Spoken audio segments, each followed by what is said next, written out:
everyone, welcome back to my YouTube channel. It's been a while with interviewing, with school, with just life in general, but we're here again. Thank you for always being with me. Thank you for coming back to watch my videos whenever you have the chance. Today we have another not so exciting but something that I wanted to share with you if you're thinking about medical school or if you're thinking about most professional schools as well. Something to continue to think about if that's a pill you want to swallow. So today we are talking about the cost of medical school. I'm doing medical school specifically because that's what I am used to, or that's where I have an experience in. I bet it differs from medical school to medical school, state to state. It also differs if you're trying to go into law school, nursing school, physical therapy, like podiatry, and some professional medically related fields as well. But today I'm doing specifically for medical school, and I'm doing specifically for my school, which is Ohio University. And this will kind of also give you a ballpark of how much I owe. Prior to medical school, I obviously took loans for my undergraduate education, which was not that much. If you do not have anybody who is sponsoring your education, like your parents who is helping you out, or if you're not working to get enough money where you could be able to take care of yourself, family, whatever, and also pay for your tuition in school. Loans are the only options that you may have. Besides the loans, obviously you could get scholarships. Many people that I know do get scholarships to go to school, full ride scholarship, half of their tuition paid. Some people have all their tuition paid. So it's really dependent on the individual, on the student, and whatever resources you're able to gain or gather. Personally, the scholarships I got through undergrad and even medical school were not enough to do anything major, to like pay for all my tuition or even half of my tuition. They were just enough to help you with your daily life. So I took loans to throughout my education for the most part. Onto the budget, or I'll say onto the money or cost of medical school. So this is specifically for my Ohio University folks, or if you're thinking about medical school, this will be somewhere in general the ballpark of what you should be targeting. So mostly before the year starts, or before a new academic year begins, they send out like an Excel sheet, or they send out a survey for people to just put on the cost of living, and that's how they used to, I guess, gauge or calculate the amount of loans that students will be able to get to be able to be sufficient for both tuition and for upkeep. So this specific one that I'm going to just talk to you about is like the 2022 to 2023 academic educational budget, and mostly so it would have been from August of 2022 until May-ish of 2023 in that academic year. So the tuition for our school, and like I said, this is really, it will be anywhere plus or minus 20,000 for most states. So use your imagination a little bit. Like if you're in a very expensive state, it will be expensive. Tuition will be more expensive. Your cost of living will be more expensive. So everything kind of goes up. If you're in a state where the cost of living is low, tuition is low, these things will be low. Okay, Ohio is kind of like in the middle. We're not too low budget. We're also not too high budget. Okay, for tuition as a first year student is $37,800. There are some change on it. As a second year is the same $37,000 for the year, academic year, not for a semester. And for a third and fourth year, it is about $56,344. Third and fourth year, why? Because we do 3 semesters, so we count the fall, spring, and summer. So those are three semesters. In the first and second year, the summer is excluded. But in general, what the school actually will be taking from you as tuition, together with like the general fee, resources, network, and those little things. I would tell you as a fourth year, I'm paying about 60,166 a year. That's what the school is actually doing, taking for their stuff. If you're coming out of state, so if you're not a Ohio resident, you pay an extra money. Okay, for a fourth year, you pay 24,000 extra, and for fourth and third year, and for first and second year, you pay 16,000 extra. So when they're calculating the budget, they also include things that you might need that are essential for school, as well as your cost of living. So there is one that we call books and supplies, which include just books that you're going to use for school.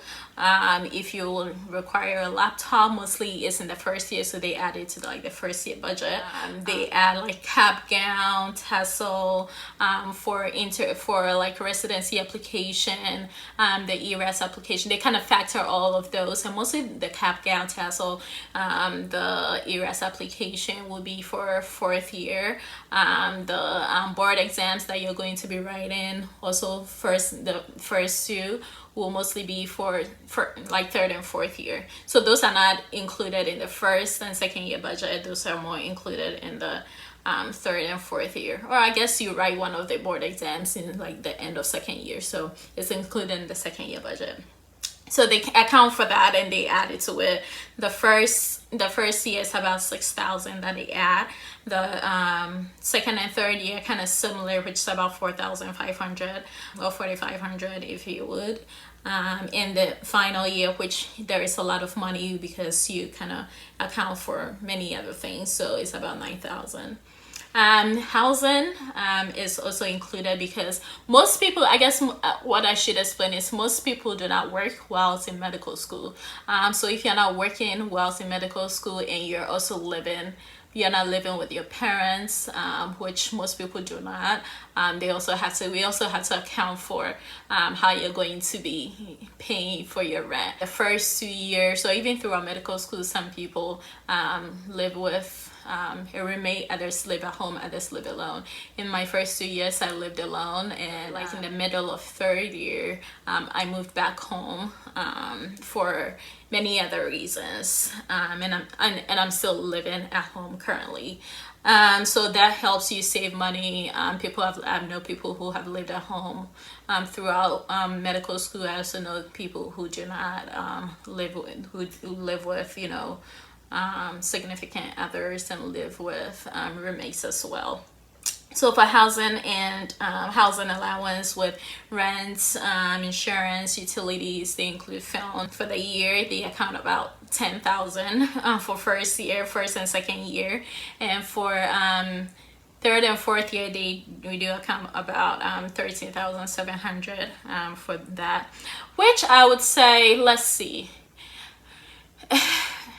To be honest, if you're doing like 10,000 a year for housing, if you're saying housing for rents, for insurance, utilities, and phone, when I was living in my apartment, I will tell you that it was like a 1-bedroom, everything within it, but I had to pay separately. For my utilities, with internet, with phone, and things like that. Like with rent, if you're paying about $1,000, if everything, even if you have a roommate, if you're living with your parents, maybe that might go down a little bit if you're helping them, and if you're not, good for you.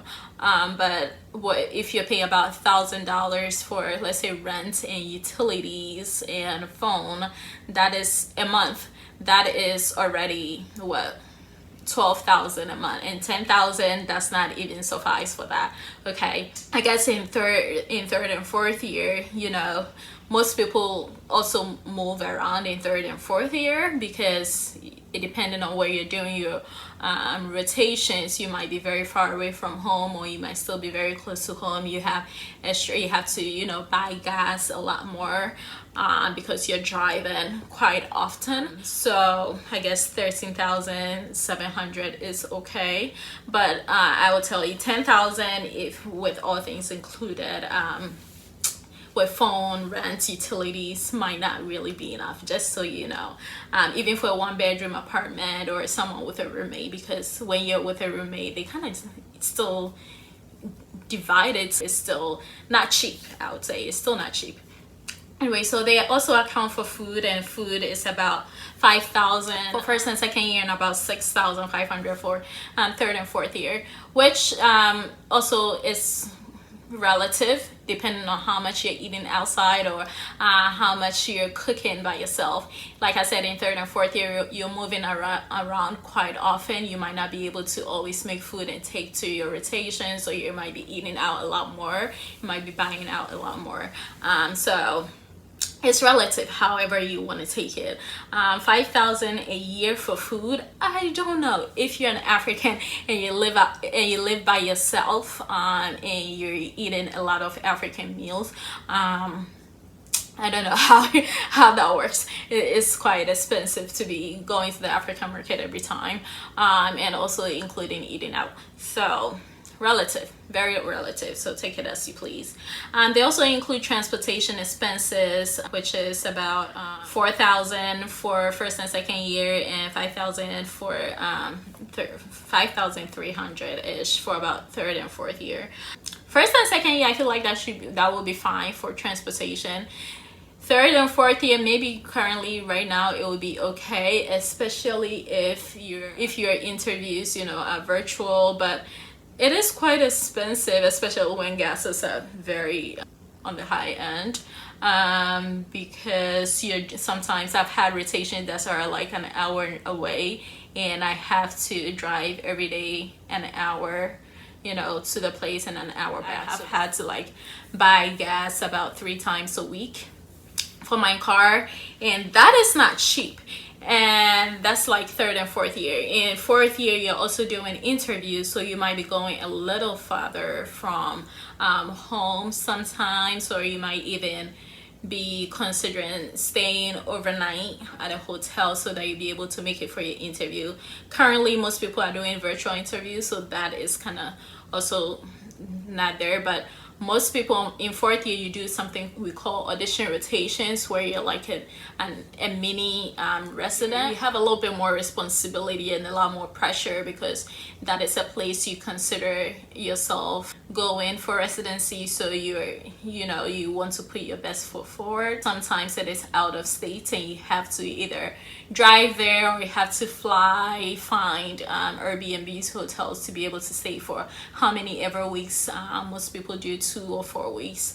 You consider all that, and for third and fourth year, that 5,000 for transportation really, and car upkeep and all that, and moving and stuff, is not really enough. Personal and miscellaneous, like you buy clothing, you do your hair, health insurance, laundry, dental, insurance, eye insurance, I don't know, vision insurance. So all those included, and they allocate about 8,000 for first and second year, and about 9,000 to 10,000 third and fourth year. I don't know, I guess that's fine. So, you know, it just depends on how frugal you are, or how however you spend your money. So that's like the overall breakdown. So in general, so your first year you need about 74,700, so about 75,000 for a Ohio resident. Like I said, if you're not a resident of Ohio, you pay extra, and that would be about 91,000. For a second year, they think you might need about 72,000 extra for non-Ohio resident, and about 99,700 for a third year, and about 105,000 for a fourth year. So if we are calculating I would say, if you're someone like me who is not working, who is not receiving any help from family to support tuition or medical or whatever for school, who is also not getting scholarships significant enough to be able to cut like it in half or all of them, like if you're in the army, like think your tuition is paid for or something like that. If you're someone like me who needs all the help they can to be able to go to school successfully and finish successfully, you will be taking out loans for both tuition and for all the upkeep things that I mentioned. So if we are calculating the amount of loans that they will give you, and mostly they will give you this, you know, they will give you a loan. Obviously there are different types of loans, but they give it to you so that you have this amount, and after the tuition is out, they give you the refund or whatever is left of the loan that comes back to you, and you're able to, you know, pay your rent, eat, and all those extra curricular stuff we do. So for the whole 4 years of medical school, not counting undergrad, let's say maybe in the last 2 or 3 years since I started, there may have been some cutoffs. I think maybe when I started it was around 64,000 the first, so maybe an extra tens of thousands, you know, have been added onto it. But let's just say for someone who is maybe starting now, it will be 104,677 in your 4th year, 99,700 in your 3rd year, 72,330 in your 2nd year, and 74,736 in your 1st year. And that is the amount of loans you will be taking for, you know, for medical school. So in general, if you're taking all loans at the end of the 4 years, you should be owing about, and if you take all of them, you have the liberty, I would say, to say you want to take the full amount, or you want to take only your tuition, or you want to take a tuition and your things to pay for your tuition and all the school stuff, and maybe extra, I don't know, 30,000 because you have some other ways of income or something that you could help yourself out. If you're not and you're taking all loans, so it'll be at the end of the 4 years you'll be owing about 351,443. And let's say you do get some aids, it will take off less than the 50,000 off of it. So at the end you should be owing about 300,000, almost about the high 200s to about 300,000. So I personally, together with my undergraduate loans and my medical school loans, I do not owe this much, but it's not far from it. Okay, it's not far from it. That's for my however years I've been in school. I've been here for about 10 years and I've been in school 9 of them out of that. But I would say, so that is the cost of, you know, medical school attendance if you're solely relying on loans for tuition and for upkeep. I would say most of the professional schools are not really far from it.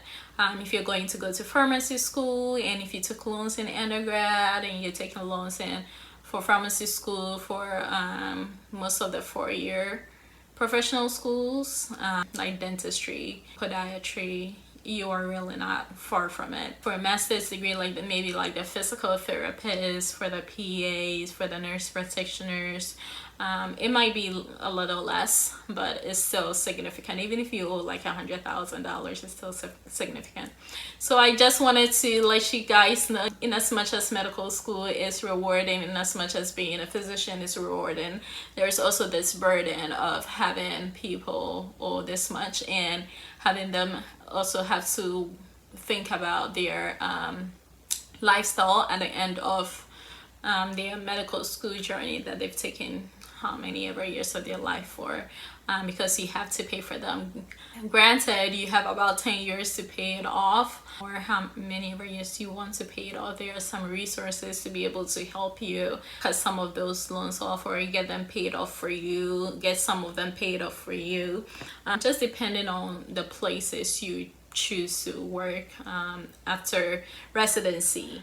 So that's the cost, I would say. So whenever, if you're thinking about medical school, if you're thinking about a very like a professional school, it's something you want to think about. It's something that, you know, it won't haunt you, but it will be like a baggage you carry. Obviously, you're going to get a significant amount of income where you still be able to pay them off, but with that significant amount of income comes a lot of responsibility, comes a lot of like lifestyle changes as well, and a lot of responsibilities outside of medicine. But yeah, I wanted to just share with you guys, enjoy your attention to it. Let me know if you do have any questions. There are a lot of schools that have institution-wide scholarships. Ohio University has them that you could apply for. There are also scholarships outside of the school, like in your state, that you can apply for. The thing about it is sometimes it's just they need you to be in a specific area. They need you to be from this socioeconomic bracket. And there are a lot of limitations sometimes to it. And sometimes, you know, it's just a hustle and you don't want to write the essay. But whatever your options are. Let me know if you do have any questions, and thank you for sticking with me as always. Thank you for listening. I know this one was long. I just wanted to show you the breakdown of how everything goes, and what you should be thinking about when you're in a professional school, and what you might be using that money for. It was a pleasure. Stick with me for more videos, and I will see you another time. Bye.